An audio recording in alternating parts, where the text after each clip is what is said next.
Dare to dream big, but sometimes being bold can go a little too far.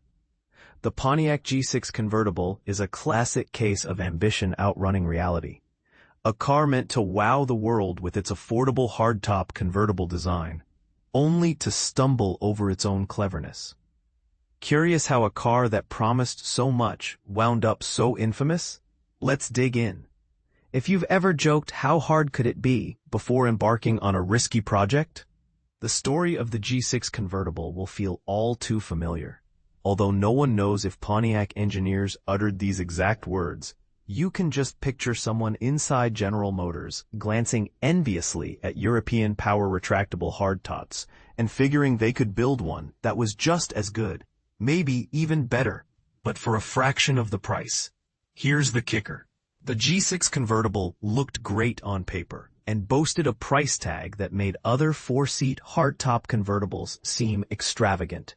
But behind the scenes, chaos brewed. It all started with GM's Epsilon platform, first introduced to the American market via the highly regarded Saab 9-3.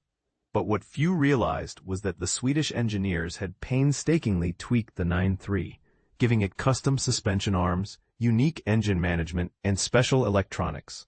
So, when the Chevrolet Malibu debuted in 2004, it came as a shock. Bland in style, lifeless in the cabin, and with steering that felt more Fisher-Price than Formula One. You could almost hear the car mutter, "Didn't get the Altima, huh?" GM now needed something to bridge the gap, a car that felt neither Scandinavian nor soulless. Enter the Pontiac G6, the successor to the Grand Am and a favorite on Oprah's stage. Sleek, athletic, and stuffed with smart features like a panoramic moonroof and a more refined interior than its Malibu sibling, the G6 sedan set out to impress. Soon, a coupe joined the lineup, along with the promise of a convertible that would let any sun lover indulge. And here's the part most people miss. While Saab already sold a soft-top convertible, Pontiac wanted something even flashier, a power retractable hardtop. Because the G6's longer wheelbase required a totally new roof mechanism and power hardtops were the rage, GM joined forces with Karmann Technical Developments, known for the iconic VW Karmann Ghia and American Sunroof Corporation, or at least that was the plan. Instead, the partnership collapsed before production began. Karmann scrambled to salvage the project from ASC's leftovers, and launch dates kept slipping from late 2005 into early 2006. AutoWeek reported repeated delays, and here's where it gets controversial. Insider sources freely admitted the roof was failing durability tests, with some reports that it couldn't survive even 10,000 open-close cycles, far short of GM's supposed standards. When pressed, GM spokespeople offered the sort of corporate reassurance that sparks heated arguments. "Every program has problems," one declared. "Our intention is to get it out first quarter of '06. Does pointing to universal production snags excuse launching a product plagued by issues? Did GM simply rush something unfinished into the marketplace? Production limped to life in the first half of 2006.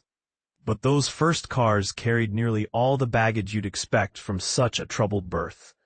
To understand the issues, imagine a cereal box. It's solid, until you cut off one side. Then it flexes, bends, and twists. The same happens to most sedans when they're converted into convertibles. New bracing and suspension tweaks help, but only so much, and the G6 Convertible proved just that.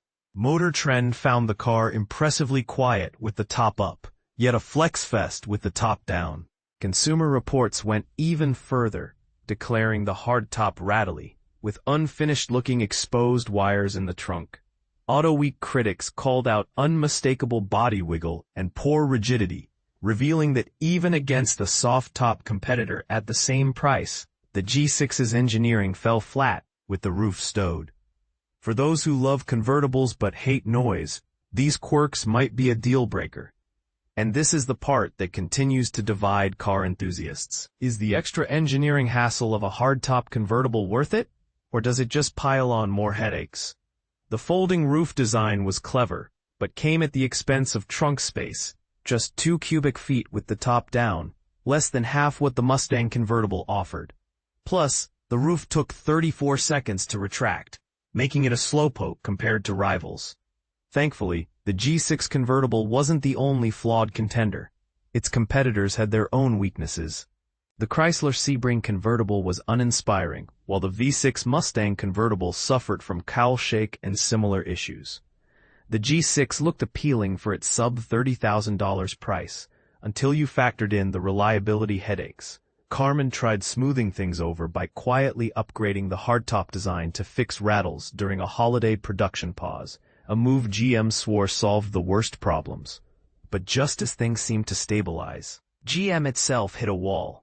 By late 2008, General Motors was hemorrhaging cash and begging for government help.